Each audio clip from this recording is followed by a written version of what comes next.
د پیغمبر علیه الصلاة والسلام مبارک د بدني ښکلاو څلورمه برخه. الحمدلله رب العالمین والصلاة والسلام على سید الانبیاء والمرسلین محمد وآله واصحابه واهل بیته اجمعین. افضل صلواتك عدد معلوماتك دائمة بدوامك إنك حميد مجيد. صلاة تقضي بها حاجاتنا واشفي بها أمراضنا واغفر بها ذنوبنا واستر بها عيوبنا وارزقنا بها فوز الدنيا والآخرة وفلاحهما وصلاحهما وعزهما وشرفهما وعافيتهما ووسط الرزق. اما بعد، د پیغمبر علیه الصلاة والسلام د بدني ښکلاو بیان مو تر دې ځای رسولی و چې د پیغمبر علیه السلام د تندي مبارک بیان ته رارسېدلی و. د پیغمبر علیه السلام د تندي مبارک ښکلا داسې وه چې ورین، خلاص، پراخ، نرم او ښایسته تندی مبارک و. امام ابن سعد رحمه الله او امام ابن عساکر رحمه الله د حضرت علی رضی الله عنه څخه روایت کوي چې د پیغمبر علیه الصلاة والسلام مبارک تندی واضح او شوی و. د پیغمبر علیه السلام مبارک تندي به ډیرې زیاتې ښایسته او نوراني خولې کولې. علامه نبهاني رحمه الله په حواله د خطیب بغدادي او د ابن عساکر او د ابو نعیم او د دیلمي د عایشې رضی الله عنها څخه رانقل کوي چې دا مبارکه فرمایي، عایشه مبارکه فرمایي چې زه ناسته وم، څرخی مې ودی. پیغمبر علیه الصلاة والسلام بیا د چوټو په ګنډلو بوخت و. زه په څرخي باندې بوخته وم، څرخی مې ودی چې دا کار د څرخۍ سرایي خلکو پیژني او هغو کې اوس هم شته چې دا د وړیو ستارونه جوړوي، څرخي باندې بیا سر راپیچي. نو دا مبارک وایي زه په څرخي باندې اخته وم او پیغمبر علیه الصلاة والسلام مبارک بیا د چوټو په ګنډلو بوخت و. خو د کار په دوران کې د پیغمبر اسلام تر تندي مبارک خولې را روانې وې، خو د دې خولو سره یو قسم نور او ځلا را پیدا کېدل چې دې شانداره ښکلا عایشه مبارکه وایي چې زه په حیرت کې واچولم. ورته حیران یم چې پیغمبر علیه السلام یارې خپله څورې ښایسته او بیا دا خولې چې را روانې دي دا څنګه ښایسته ښکارېږي او بیا یو قسم نور او رڼا او ځلا ورسره پورته کېږي. زه په دا چرت کې ورته حیرانه یم چې د پیغمبر علیه الصلاة والسلام مبارک راته فکر سو. نو ویې ویل چې ولې داسې راته حیرانه یې؟ عایشه مبارکه فرمایي چې ما ورته وویل چې ستا د ښایسته خولو ته چې ګورم نو یو قسم رڼا او ځلا ځینې راولاړېږي.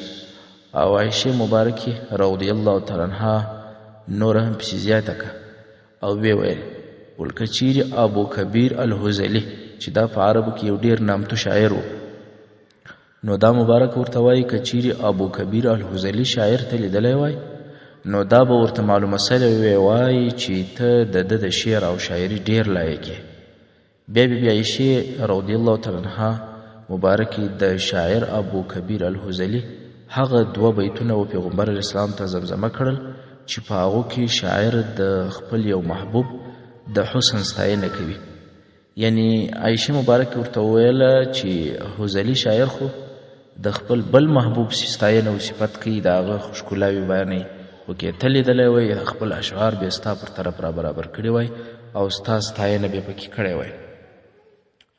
پیغمبر علیه السلام چې د بیبي عایشې رضی الله عنها مبارکې دا خبرې او اشعار واورېدل نو دونه خوشحاله سو چې بیبي عایشه مبارکه فرمایي چې پیغمبر علیه السلام را ولاړ سو، زه یې د دوو سترګو په مابینځ کې ښکل کړم او بیا یې راته وویل الله دې د خیر جزا درکړي. زه نسم ویلی چې زه ستا په خبرو څونه خوشحاله سوم.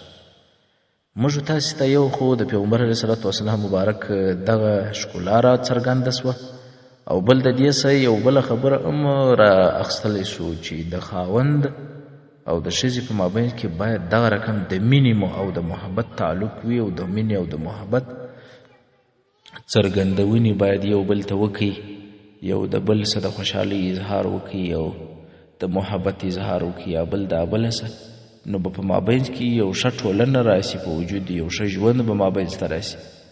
او که خدای مکړه یو د بل د کرکې خبرې کوي چې ته مې نه یې خوښه او ته داسې یې او داسې یې، هغه بیا ستا په اړه داسې ضد او مقابل خبرې کوي چې ته داسې یې او داسې عیب دی او داسې عیب لري، بیا به داسې وي چې ژوند به ډېر سره تریخ وي. که د نبوي صلی الله علیه وسلم ژوند ته موږ وګورو او پام ورته وکړو، نو د هر حدیث او د هرې خبرې څخه یې لوی پند او لوی عبرت او نصیحت موږ راپورته کولی شو.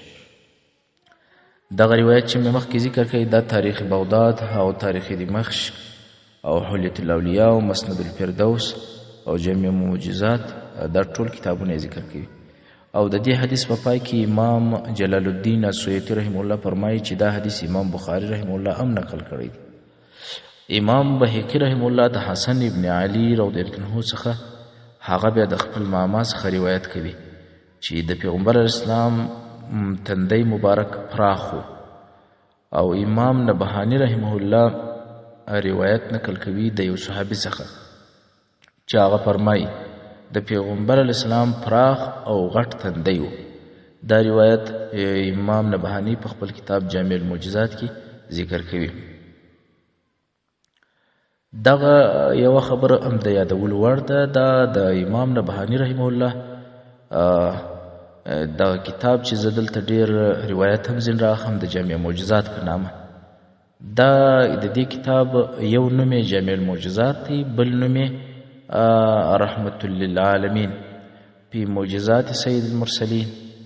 جامع المعجزات په نامه باندې هم یادیږي او رحمة للعالمین په نامه باندې.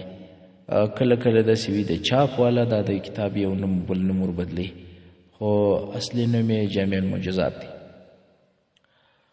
د پیغمبر اسلام د ښکلاو په بیان کې راځو. د پیغمبر اسلام د وریځو چې پر سترګو سربیره راګرځېدلي دي د هغو په اړه بیان. د رسول صلی الله علیه وسلم د وریځو مبارک ښکلا داسې وه چې ډېرې ښایستې، اوږدې، نرۍ، لږ کږې لکه توره پر سترګو راګرځېدلې تکې تورې وریځې مبارکې وې. د وریځو مابین یې نه و سره موښتی، بلکې د وریځو په مابین کې یې داسې ښایسته تک سپین صفا ځای معلومېدی لکه صفا اصلي سپین زر. د وریځو په مابین کې د وینو ښایسته غټ رګ و چې د خشم او د غصې په وخت کې به وپړسېدی. چا چې به ویل چې وریځې یې سره موښتې دي، هغه به د هغه رګ په وجه باندې د یو طرف په بل طرف موښتی معلومېدی. امام بهقي رحمه الله د حسن ابن علي رضی الله عنه څخه روایت کوي، هغه د خپل ماما څخه روایت کوي چې د پیغمبر اسلام مبارک اوږدې، نرۍ، پر سترګو راګرځېدلې وریځې وې. د وریځو مابین یې نه و موښتی.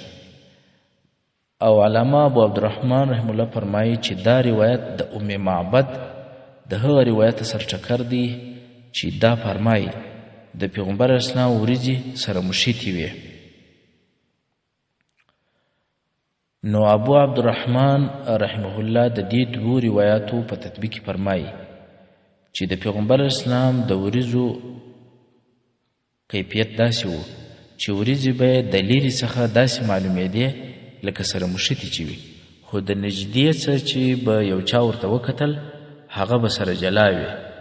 او امام بهقي رحمه الله د حسن ابن علي رضی الله عنه څخه هغه د خپل ماما څخه روایت کوي چې د پیغمبر اسلام د دوو وریځو په مابین کې یو رګ و چې د غصې او خشم په حالت کې به وپړسېدی.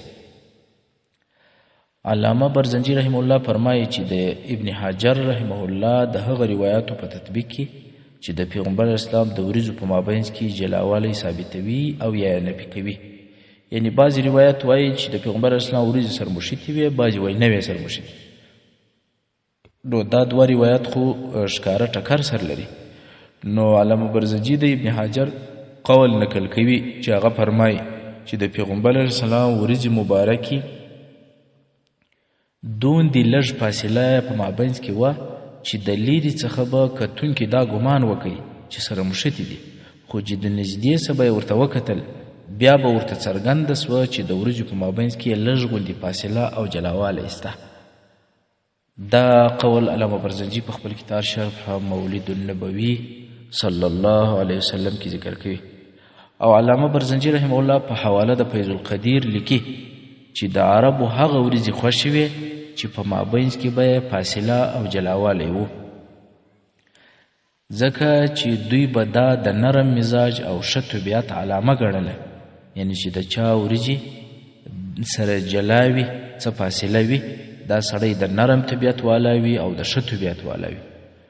او په عجمو کې بیا هغه ورځې د خوښۍ وړ وي چې سره مشتې به وي، ځکه دا بیا د ځیرکتیا او د هوښیارۍ علامه ده. نو الله جل جلاله په محبوب صلی الله علیه وسلم کې دواړې خوبیانې سره جمع کړي وې، هم د عربو هم د عجمو، یعنی د لیرې څه پیغمبر علیه صلات وسلام داسې معلومېدی لکه ورځې چې سره مشتې وې، د نږدې څه به بیا جلا معلومېدلی. علامه نبهاني رحمه الله په حواله د امام بهقي رحمه الله د یو صحابي څخه روایت کوي چې هغه فرمایي ما پیغمبر اسلام ولیدی چې ښایسته جسم او بدن یې و، غټ تندی مبارک یې و، نرمه او باریکه پزه یې وه، باریکې او نرمې وریځې یې وې. دا روایت په جامع المعجزات او دلایل النبوه کې ذکر شوی دی. لکه شاعر هم په دې اړه څه خپله خبره کوي، زه به یې درته ذکر کوم. زما زړه زما ځان محمد صلی الله علیه وسلم، د هر چا سره راته ګران محمد صلی الله علیه وسلم، رهنما د کل جهان محمد صلی الله علیه وسلم، ته نبی آخر زمان محمد صلی الله علیه وسلم، ته سکون د مسلمان محمد صلی الله علیه وسلم، د دردمن زړونو درمان محمد صلی الله علیه وسلم، دنیا ټوله ستا د مخه پیدا سوې، هم جانان د پاک سبحان محمد صلی الله علیه وسلم، د امت په غم د شپه ورځ ژړلي، پر امت ډیر مهربان محمد صلی الله علیه وسلم، هر عمل دی د الله رضا من شوه، ته تفسیر د پاک قرآن محمد صلی الله علیه وسلم، ز اسرار پتا مین یم بی حدا، تم عشق تم ایمان محمد صلی الله علیه وسلم، ز حسن پتا مین یم بی حدا، تم عشق تم ایمان محمد صلی الله علیه وسلم. او اوس به د پیغمبر علیه الصلاة والسلام مبارک د سترګو د ښکلا بیان درته وشي. د پیغمبر اسلام د سترګو مبارکو ښکلا داسې وه چې اوږدې غټې تکې تورې هیبتناکه ښایستې سترګې مبارکې وې، بې له رانجو به سترګې تورې معلومېدې، د سترګو تورې تک تور او سپین یې تک سپین و، خو د سترګو په سپین کې یې ښایسته نري نري سره رګونه ښکارېدل.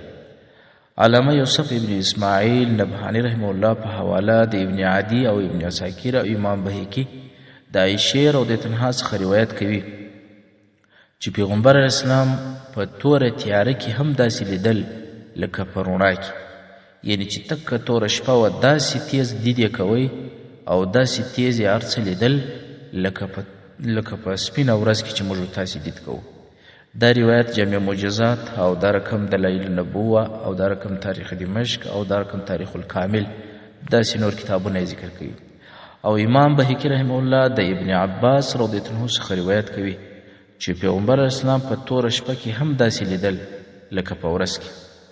او حافظ عبدالرزاق او حاکم او ابو نعیم رحمهم الله د ابو هريره رضیالله عنه څخه روایت کوي چې پیغمبر اسلام وفرمایل زه تر شا داسې وینم لکه تر مخ چې څنګه وینم. پیغمبر اسلام وفرمایل چې زه تر شا هم داسې وینم لکه تر مخ چې وینم. دا روایت الجامع ضمن المصنف مصنف د مصنف ابن عبدالرزاق د دې په ضمن کې الجامع یو کتاب دی، په هغه کې دا روایت دی او مستدرک او دلایل النبوه یې ذکر کوي. اوس د دې په دې روایاتو کې بعض علما فرمایي چې پیغمبر اسلام دغه د سر په سترګو هم مخ ته لیدل او هم یې شاته لیدل. د پیغمبر اسلام سترګې داسې نه وې لکه زموږ سترګې چې د شي زموږ سترګې خو داسې دي چې د یو شي سره مخ او مقابل سي بیا لیدل کوي، چې شی ورته مخامخ کې بیا لیدل کوي او چې شی ځین پټ کې شاته کې بیا لیدل نه کوي. او د پیغمبر علیه الصلاة والسلام مبارک سترګې داسې وې چې خامخا د یو شي مخامخ کېدل نه غوښتل، که به دې مخ ته ورته راوړی که دې شاته وړی و، بس د سترګو دید یې یو طرف و بل طرف ټولو اطرافو ته کاوه. او بعض علما بیا وایي چې پیغمبر علیه السلام د اوږو په مابین کې دوه داسې کوچنۍ سترګې درلودلې لکه د ستنې سپم او سوری، چې داسې دید به یې کوئ چې هیڅ جامه او داسې بل شي یې مخه نه سوی نیولی، یعنی کمیس که به پر پروت و هغه د شا سترګو یې بیا هم دید کولی سوی. علامه جلال الدین سیوطي رحم الله فرمایي چې پیغمبر اسلام په تیاره کې هم داسې لیدل لکه په رڼا کې، په توره شپه کې هم داسې لیدل لکه په روښانه ورځ کې.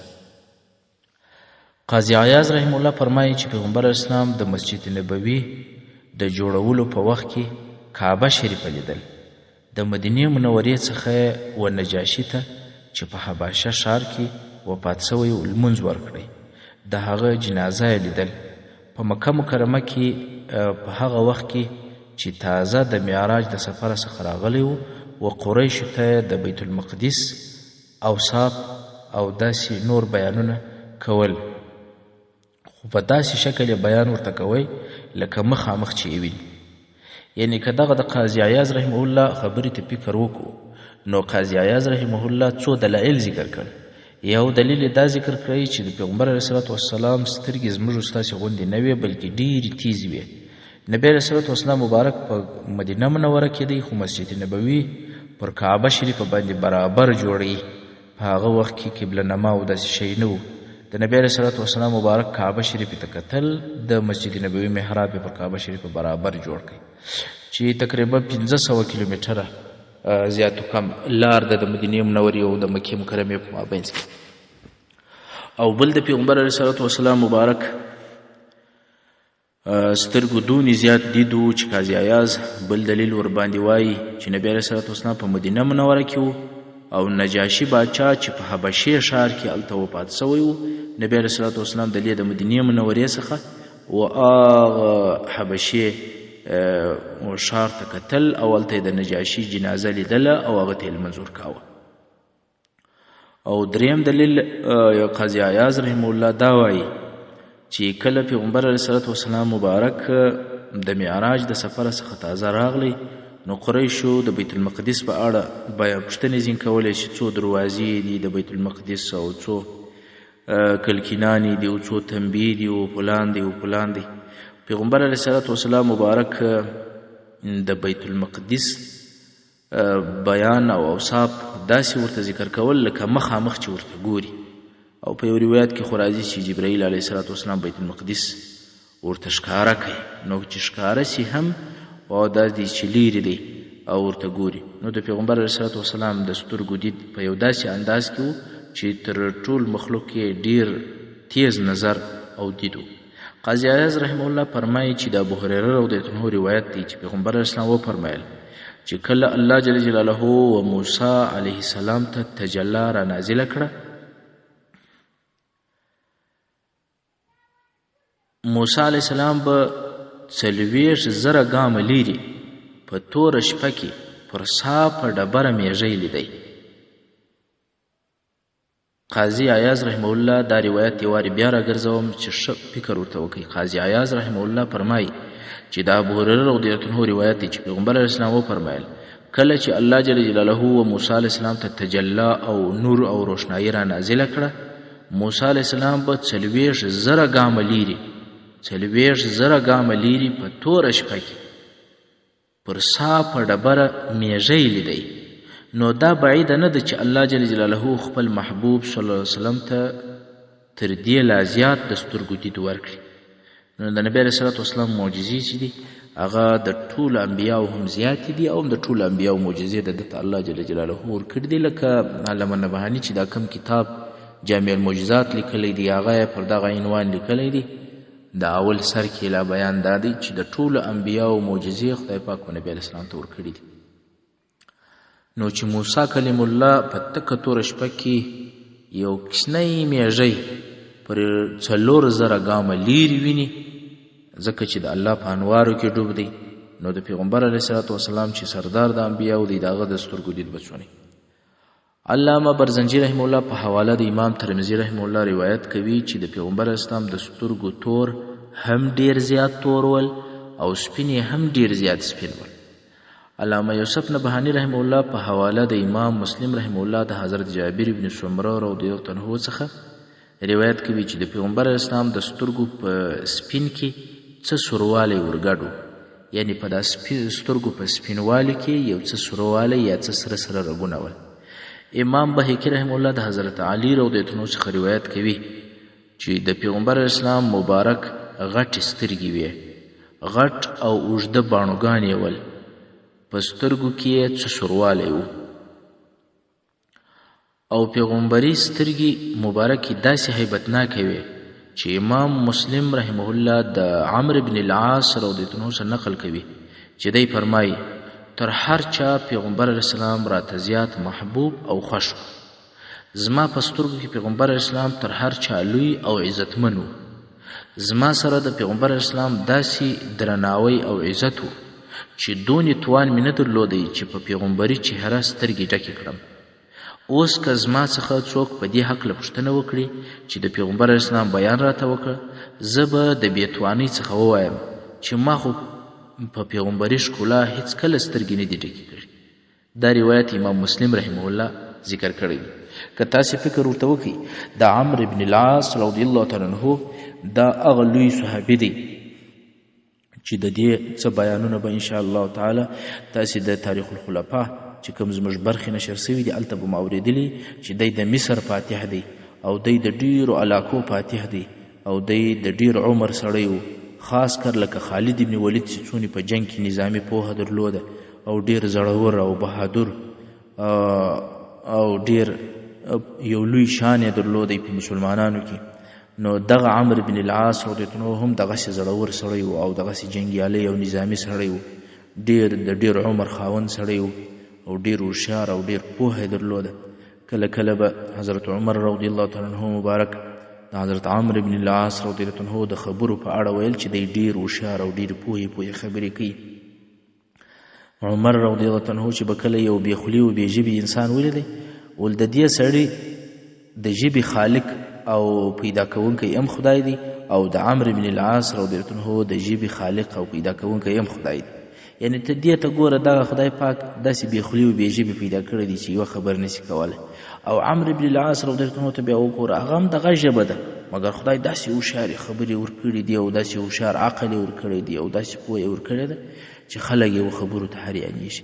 نو عمرو بن العاص رضی الله عنه هغه لوی جلیل القدر صحابي دی چې د ډیر لوی شان خاوند و، مګر دی وایي چې پیغمبر علیه الصلاة والسلام داسې هیبت درلودی، داسې سام یې درلودی چې زما څخه اوس څوک پوښتنه وکړي چې د پیغمبر علیه الصلاة والسلام مبارک د ښکلا او د چهرې په اړه بیان راته وکړه، زه به ورته ووایم چې ما خو په ټول ژوند د پیغمبر علیه الصلاة والسلام په مبارکه چهره باندې سترګې نه دي ډکې کړي. یعنی د ډېر هیبت او د ډېره سامه او د ډېر درناوي سره مو نسوی کولی چې پیغمبر علیه الصلاة والسلام ته وګورو. او علامه ابو عبدالرحمن او شیخ محمود المصری رحمه الله او داسې نور د سیرت الرسول صلی الله علیه وسلم ستر علما په خپلو کتابو کې د صلح د حدیبیې تر عنوان لاندې لیکي. دغه صلح حدیبیې بیان دا هلته زموږ د سیرت النبي صلی الله علیه وسلم په برخو کې تفصیل اورېدلی سي. هلته د صلح حدیبیې په وخت کې عروه ابن مسعود الثقفي چې دا په دا وخت کې ایمان نه دی راوړی، بیا په وروسته کې بیا دی مسلمانېږي. دغه عروه ابن مسعود الثقفي و قریشو ته د اسلامي لښکر په اړه وویل چې هغه د پیغمبر اسلام داسې درناوی لري، یعنی مسلمانان د پیغمبر اسلام داسې درناوی او قدر لري چې پیغمبر اسلام به کله خبرې کولې نو دوی به چپ پاتول او خبرې به د ده په مخ کې په ټیټ او کښته آواز کولې. او دا مسلمانان داسې ول په دې وخت کې خو د عروه بن مسعود چې دا خبرې په کفارو ته کوي دی په خپله هم پر کفر باندې دی. نو یعنی کافر دا اقرار کوي چې صحابه د پیغمبر علیه الصلاة والسلام داسې درناوی او قدر کوي چې د ده په مخ کې په ټیټ آواز خبرې کوي او د ده په مخ کې خبرې نه کوي او د ډیر تعظیم او درناوي په خاطر یې په شخو سترګو یو هم نه ورته ګوري چې په رډو سترګو باندې ورته وګوري. ډیر د پیغمبر علیه الصلاة والسلام مبارک قدر کوي. دا روایت اوس په نبي صلی الله علیه وسلم کې علامه ابو عبدالرحمن هم راخستی دی او سیرت الرسول صلی الله علیه وسلم کې شیخ محمود المصری رحمه الله چې دا د مصر یو عالم دی ډېر ښایسته په زړه پورې سیرت یې لیکلی دی.